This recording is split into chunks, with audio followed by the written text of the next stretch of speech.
Hi everybody, it's Stephanie. It's Sunday, May 1st. May 1st. We're only a month away from summertime. I remember last December of 2021 that I had announced my New Year's resolution. One of my New Year's resolutions was to take better care of my health, do more bike riding, eat right, control my weight. And the other resolution that I made was to maintain a healthy relationship with my family members. So, how has my New Year's resolution been working out? Before I continue, I want to say thank you to all of my subscribers. If you're a new viewer here and you're just navigating through my channel and my videos, if you find something that interests you or resonates with you, please consider unsubscribing. I appreciate it. If you do, hit that top bell so you get all notifications of my new uploads. More when we return.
So, this morning I slept until about 8:30, and my last video I uploaded, I described how yesterday was an ass-kicking day for me. I worked both jobs yesterday, my full-time and my part-time. No, I'm sorry, I take it back. Friday, I worked both jobs, my full-time and my part-time, but yesterday I only worked my full-time. Friday I was so exhausted that I couldn't wait to come home yesterday for my full-time and just relax, and that's just what I did. So I started off this video by saying, how has my New Year's been going so far? There's been a lot of challenges going on here, and the worst one was the passing of my aunt. I'm still dealing with it, and I'm still reeling. I'm trying to block out the pain of it by keeping busy. But no matter how much you try, thoughts of her creep back into my mind. And usually they're memories of conversations that I've had with my aunt and the time that I've shared with her. So,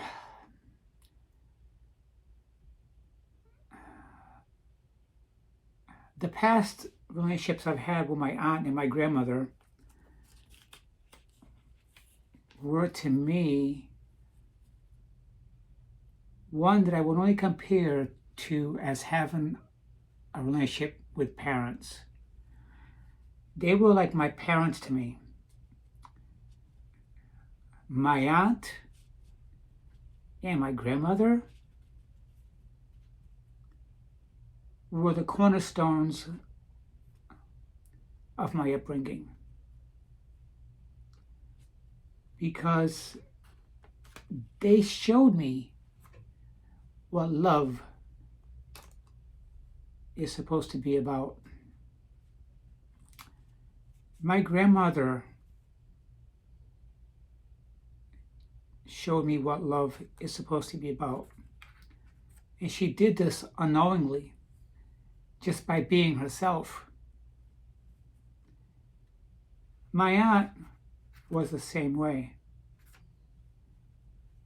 They didn't just say, I love you, because love isn't just words, it's action. And it was very reciprocal. I'm not saying that they were perfect, because I'm not perfect. They were just more human than the most people that I know. They were loving, and above all, they were very supportive. They were truly there for me. If my grandmother was still alive, you can bet your bottom dollar she'd come here to visit me. And so would my aunt. My aunt was very, very supportive.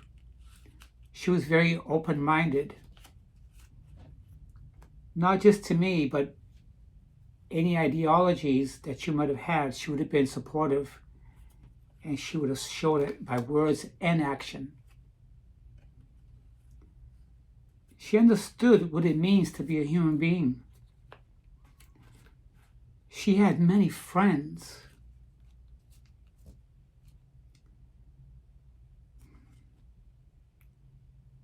I'm going to miss her in the same manner that I'm going to miss my grandmother.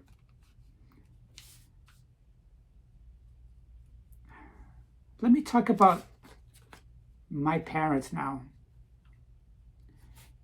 My biological parents.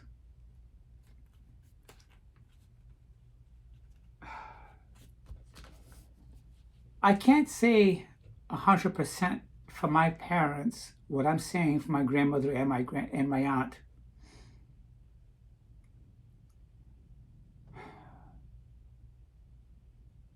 My mother was very physical and mentally abusive. Maybe it was because she was abused by her uncles, parents, and grandmother.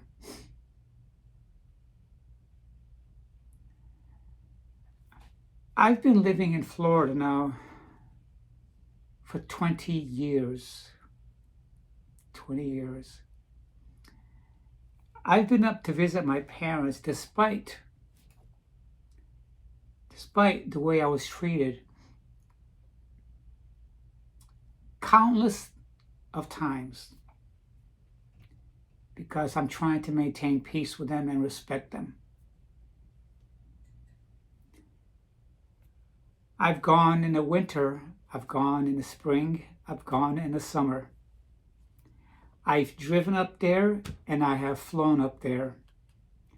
I can't even count on my fingers and my toes how many times. I've blocked out all the pain and abuse that they've caused upon me, and I've just looked at life on the bright side.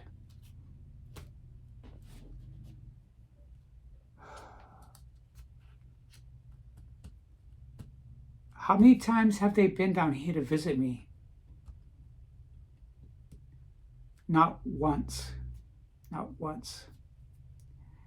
I get this feeling like It's all about them.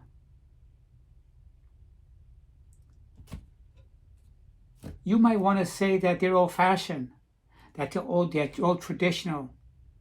Old-fashioned and traditional has nothing to do with how you treat someone. Old-fashioned and tradition has nothing to do with anything.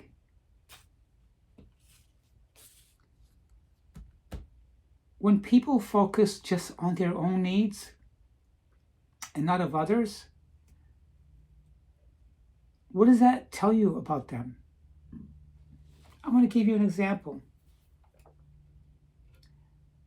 My aunt's been living with my cousin for many years here in Florida. Her health wasn't perfect, okay? How many times do you think my parents came to visit her, whether she was healthy or sick? Nada. Zero. Zero.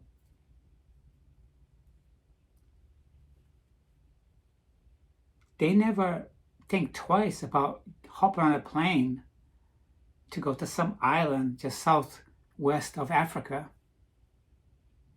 And when they go for 6 or 7 months.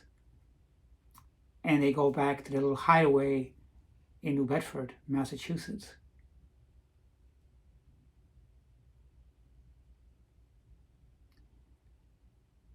Some might say you have to forgive them. They care about you. They're your parents. I once lived with this elderly woman. Her name was Miss Charlotte. Miss Charlotte was 90 years old. She was my roommate when I moved back to Florida. The reason why I needed a roommate was because I was working 2 jobs and I was saving money for my transition. And the trade-off was help her, just give her $400 a month,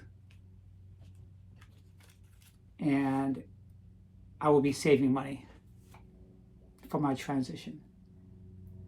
A lot more happened than just a roommate. We became friends with this old little lady who was blind in one eye and couldn't drive. I shared a room with her for about a year. And often I would sit down with her in the living room and we would talk about me and her. Miss Charlotte didn't have no family in Florida. Her nieces lived in Pennsylvania. On a weekly basis, I would do groceries for Miss Charlotte. I would keep her house clean. I would make her meals. I would take her to her doctor visits. And I would keep her company around my full-time job and my part-time job. One Christmas, I was very, very sad because nobody in my family ever called me to wish me a Merry Christmas. I would have to call them every year.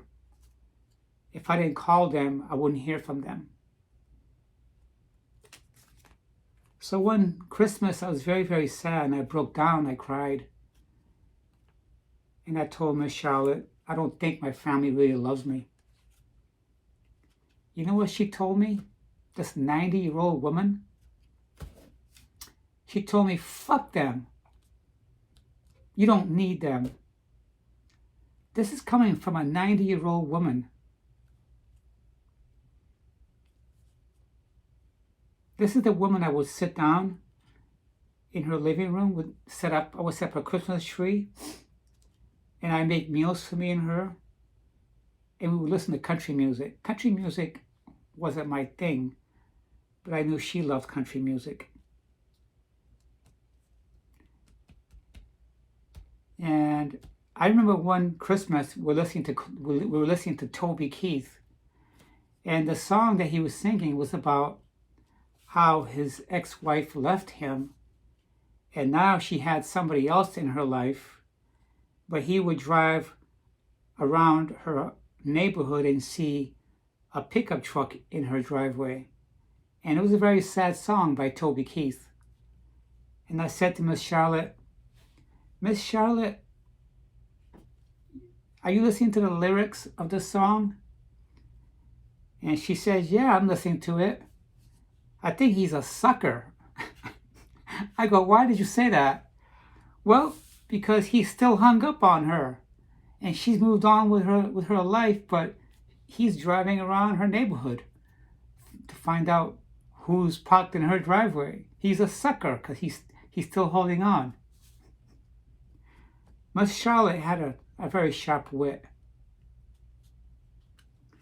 Miss Charlotte said to me, if your family can't reach out to you to tell you they love you and visit you, that's not love, because love is not just words, it's action.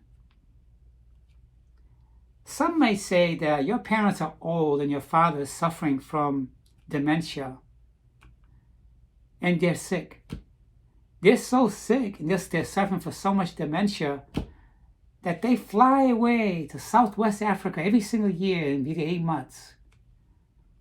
But in 20 years, they can't hop on a plane to come down to Florida, which is only 4 hours away by plane. And guess what? It's much closer here to Southwest Africa than it is from Massachusetts. And it's much cheaper to be out here. I had a conversation with my mother a few days ago. Like many other times, I expressed my discontent. Because for the past 20 years, it seems like everything's about them. How sick they are and the medications they take, and how the ambulance went to their homes and rushed them both to the hospital. Seems like it's all about them. Every conversation we have, they're asking me, when am I going to go up there? I went to visit them in November because my father told me that he missed me. A week later, I was on a plane. I was up there for 7 days. How many times have they come to visit me in 20 years? Nada. Zero. When I first came out to my family that I was just a woman stuck in a male body, it rubbed them the wrong way. Them plus many other people. Maybe they looked at my lifestyle as being dirty or obnoxious. Oh, I'm going against God. Well, excuse me. Really? God taught you how to hate? Dislike? Cast away those people out of your life because they're different? They just want to be happy?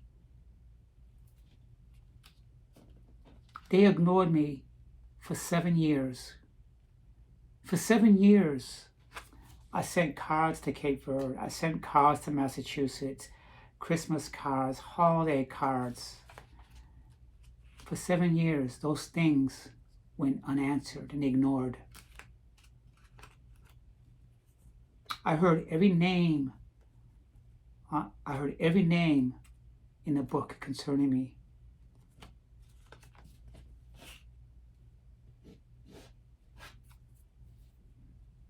Is that love? There were a few people that supported me. My aunt never gave up on me. If my grandmother was alive, she would have never given up on me. She would have been there for me. She would have said, this is who you are. This is what makes you happy. I don't need to understand. I just need to keep loving you and support you.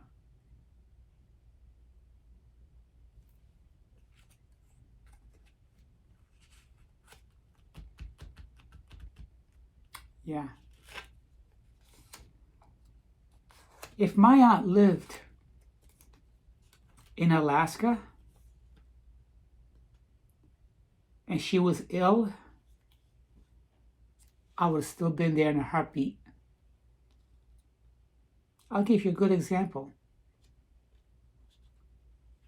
My brother, who I'm not very close with, was very sick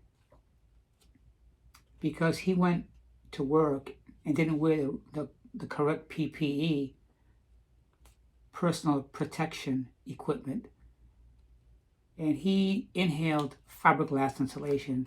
He almost died. My cousin called me and said to me, your brother, this is what happened. He's now in the hospital. They don't think he's going to make it. I was on a plane and I was in Massachusetts within 1 week to visit him. I'm going to repeat again. I was on a plane and I was in Massachusetts to go visit him. He turned out okay.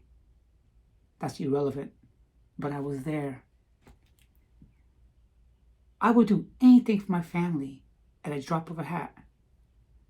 Or at a drop of a hat. Sometimes family can be like a pack of wolves. When they're alone, they're okay. But when they're all together, they could be dangerous. They could be dangerous because the thoughts are negative and it may not wind up in your favor.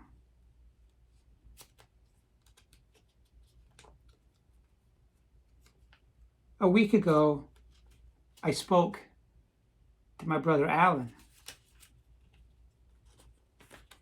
I love Alan. He's my brother too.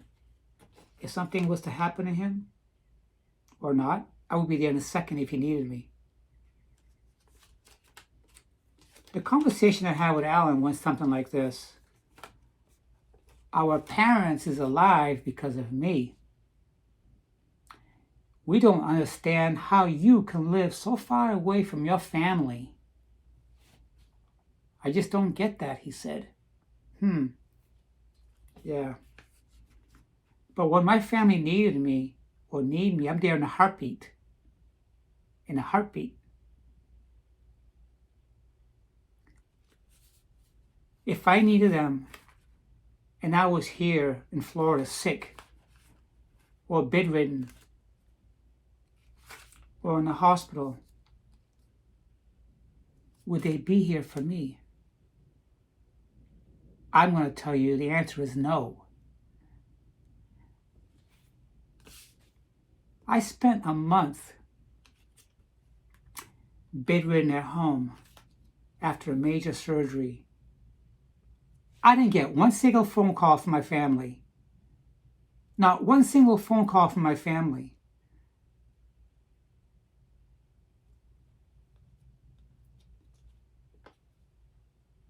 I got hit by a car on my bicycle. I was home for 2 weeks. They knew about it. Did they come to visit me? No. How many times have I gone to Massachusetts to visit? I don't have enough fingers on my hands and my toes to explain to you how many times I've been there.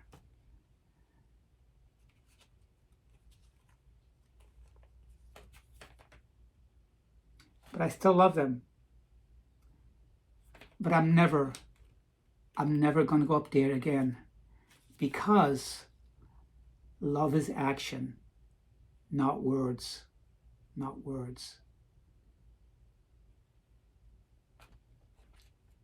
Love is supposed to be reciprocal. It's not in my family. I don't like getting together with family members because someone has passed away. It just leaves a bad taste in my mouth. That means that we only come together when there's tragedy. How many times are we going to get together just because of tragedy? I'll tell you one thing. If there's tragedy in the state where I live, they will not come to visit me. They won't. They just won't. They're not that kind of people. It's all about them.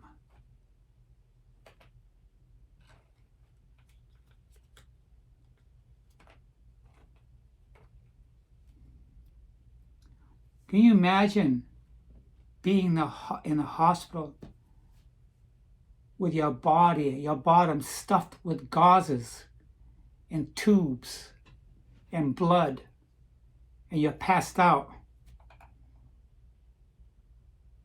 Can you imagine being on a hospital bed with a cast around your head, like an Egyptian mummy, with IV tube for 2 weeks, and drain balls over here filling up with blood? If you tell them this, you know what they would say? It's your choice. If I died, they would have said, it's your fault. It's her fault. They might not even say it like that. They might say it's his fault. I say his fault because that's what they would say. They've never respected me, and they're never going to respect me. And today was a good example. It's been 20 years. They can't even use the right fucking pronoun with me. That's love. My therapist said to me, you know, Stephanie, this is my therapist with a PhD. You know, your family could screw up 1 or 2 or 3 times, but anything after that, it's just disrespect. They don't want to do it. They don't want to do it.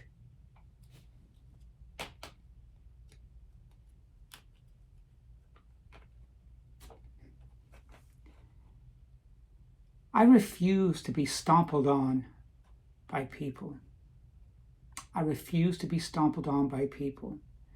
Every day of every morning of every waking hour, I will wake up, I'll keep my chin high, and I'll keep going forward.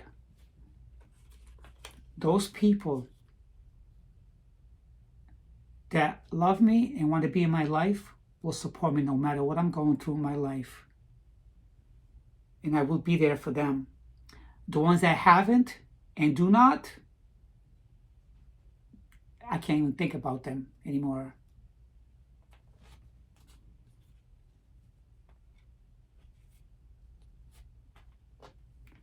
I'm so sorry that this is how I got to be today.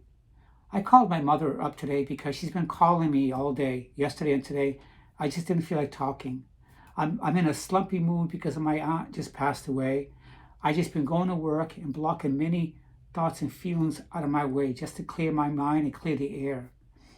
I have private conversations with my aunt since she's passed away by myself in my home in my private time.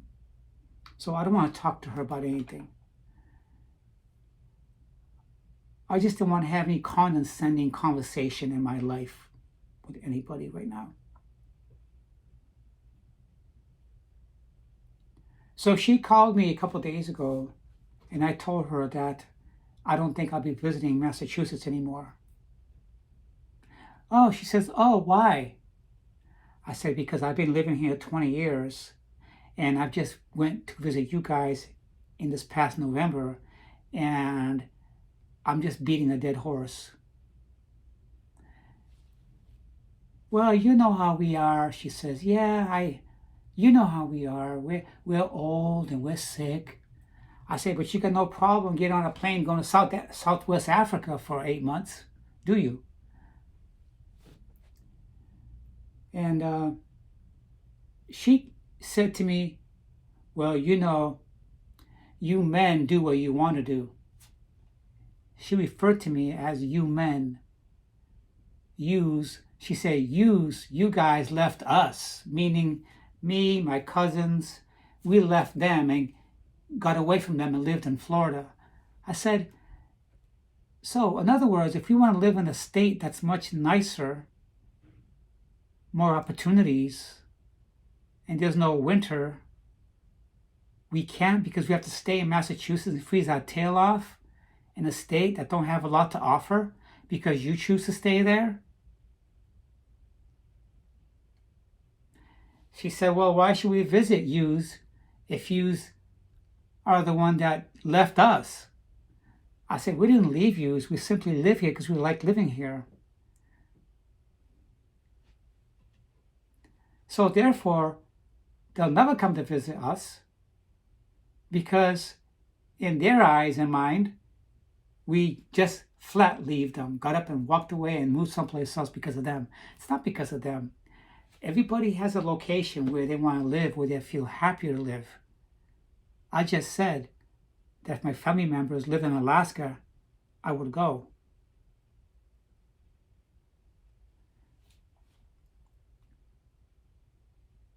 I'm not going to say that I have a dysfunctional family because everybody has a dysfunctional family. No family is perfect. But you know what? I have drawn the line. I've drawn the line. I've drawn the line. I cannot extend myself anymore to people who don't make an effort, to people who have nothing but excuses to give me. Okay? Nothing but excuses. I don't need excuses in my life. I need people who want to be reciprocal. Who want to be reciprocal. You can't be reciprocal. Don't be my fucking life. Okay? I'm a very forgiving person. I'm a very forgiving person. If at any point in my life we didn't get along, whatever the reason was, I squashed it. I have squashed it. But some members of my family, like my parents, it's excuses after excuses after excuses. They spend all this time making excuses, and in the process, the time is just ticking away, and they're getting older. They get to a certain age where they do start getting sick, and then they use that as an excuse. One. Oh, you know, I woke up, it was stiff. You still have a nerve to tell me that you can't come to Florida because you have a stiff back? Oh, I'm sorry. You got to go back to Cape Verde because you have to sell your stuff. What does going back to Cape Verde to sell your stuff got to do with visiting anybody in Florida? Nothing. Nothing. Zero. Zero.